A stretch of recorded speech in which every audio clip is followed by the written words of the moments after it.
For sure, man was formed out of earth, conceived in guilt, born to punishment. What he does is depraved and illicit, is shameful and improper, vain and unprofitable. He will become fuel for the eternal fires, food for worms, a mass of rottenness. I shall try to make my explanation clearer and my treatment fuller. Man was formed of dust, slime, and ashes, what is even more vile, of the filthiest seed. He was conceived from the itch of the flesh, in the heat of passion and the stench of lust, and worse yet, with the stain of sin. He was born to toil, dread and trouble, and more wretched still, was born only to die.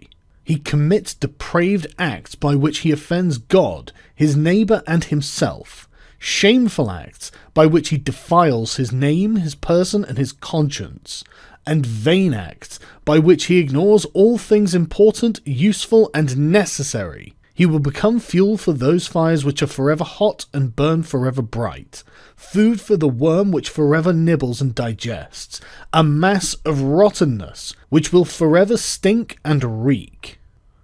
A bird is born to fly, man is born to toil. All his days are full of toil and hardship, and at night his mind has no rest. How much anxiety tortures mortals! They suffer all kinds of cares, are burdened with worry, tremble and shrink with fears and terrors, are weighted down with sorrow. Their nervousness makes them depressed, and the depression makes them nervous. Rich or poor, master or slave, married or single, good and bad alike. All suffer worldly torments, and all are tormented by worldly vexations. For sudden sorrow always follows worldly joy. What begins in gaiety ends in grief. Worldly happiness is besprinkled indeed with much bitterness. Then, suddenly, when least expected, misfortune strikes, a calamity befalls us, disease attacks, or death, which no one can escape, carries us off. Men strive especially for three things: riches, pleasures, and honours. Riches lead to immorality, pleasures lead to shame, and honours to vanity. But suppose a man is lifted up high, suppose he is raised to the very peak. At once his cares grow heavy, his worries mount up, he eats less and cannot sleep, and so nature is corrupted, his spirit weakened, his sleep disturbed, his appetite lost, his strength diminished, he loses weight. Exhausting himself, he scarcely lives half a lifetime, and ends his wretched days with a more wretched death.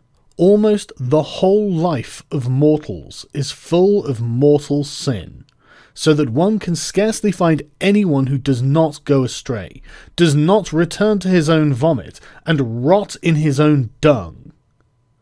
Instead, they are glad when they have done evil and rejoice in the most wicked things, being filled with all iniquity, malice, fornication, avarice, wickedness, full of envy, murders, contention, deceit, evil, being whisperers, detractors, hateful to God, irreverent, proud, haughty, plotters of evil, disobedient to parents, foolish, dissolute, without affection, fidelity, without mercy. This world is full of such and worse. It abounds in heretics and schismatics, traitors and tyrants, simonists and hypocrites, the ambitious and the covetous, robbers and brigands, violent men, extortionists, usurers, forgers, the impious and sacrilegious, the betrayers and liars, the flatterers and deceivers, gossipers, tricksters, gluttons, drunkards, adulterers, incestuous men, deviates, the dirty-minded, the lazy, the careless, the vain, the prodigal, the impetuous, the irascible, the impatient and inconstant, poisoners, fortune-tellers, perjurers, cursers, men who are presumptuous and arrogant, unbelieving and desperate, and finally, those ensnared in all vices together.